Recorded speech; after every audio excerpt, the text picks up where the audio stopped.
حضرت سیدنا جابر رضی اللہ عنہ سے روایت ہے کہ ایک مرتبہ ہم رسول اللہ صلی اللہ علیہ وسلم کے ساتھ کسی غزوہ میں گئے۔ واپسی پر ہم پہاڑی علاقے سے گزرے اور رسول اللہ صلی اللہ علیہ وسلم نے وہاں قیام کا حکم فرمایا۔ سب صحابہ کرام آرام کی خاطر وہاں ٹھہر گئے۔ اللہ کے محبوب نے ارشاد فرمایا، آج رات تم میں سے کون پہرا دے گا؟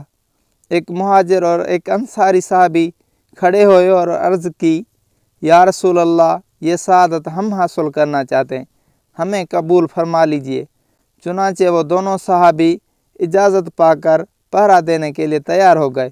دونوں نے مشورہ کیا اور انصاری صحابی نے فرمایا، ہم ایسا کرتے ہیں کہ آدھی رات ہم میں سے ایک پہرا دے گا اور دوسرا سو جائے گا، پھر بقیہ آدھی رات دوسرا پہرا دے گا اور پہلا سو جائے گا۔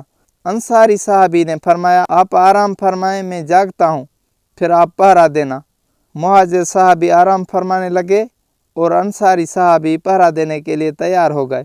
کچھ دیر کے بعد انہوں نے نماز پڑھنا شروع کر دی اور سورہ کہف کی قرات کرنے لگے۔ دشمنوں کی طرف سے ایک شخص آیا اور اس نے پہاڑی پر چڑھ کر دیکھا تو اسے ایک شخص نماز پڑھتا ہوا دکھائی دیا۔ اس نے کمان پر تیر چڑھایا اور نشانہ باندھ کر اس صحابی پر تیر چلا دیا۔ تیر آپ کے جسم میں پیوست ہو گیا، لیکن آپ نے کوئی حرکت نہ کی اور نماز میں مشغول رہے۔ اس ظالم نے دوسرا تیر مارا، وہ بھی آپ کے جسم اقدس میں اتر گیا، لیکن آپ نے نماز نہ توڑی۔ پھر اس نے تیسرا تیر مارا، وہ بھی سیدھا آیا اور آپ کو زخمی کرتا ہوا جسم میں پیوست ہو گیا۔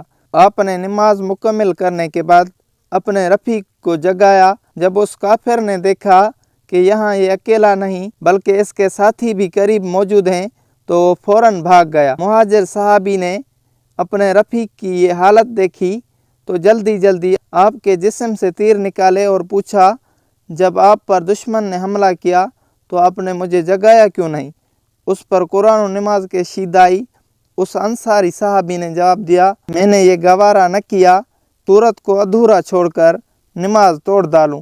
خدا کی قسم، اگر مجھے حضور نے پہرے کی ذمہ داری نہ دی ہوتی تو میں اپنی جان دے دیتا، لیکن سورت کو ضرور مکمل کرتا۔ لیکن مجھے حضور صلی اللہ علیہ وسلم نے پہرا دینے کا حکم فرمایا تھا، اس لیے میری ذمہ داری تھی کہ اس کو اچھے طریقے سے سر انجام دوں۔ جب میں نے دیکھا کہ میں بہت زیادہ زخمی ہو گیا ہوں، احساس ذمہ داری کی وجہ سے نماز کو مختصر کر دیا اور آپ کو جگا دیا تاکہ دشمن مزید حملہ نہ کر سکے۔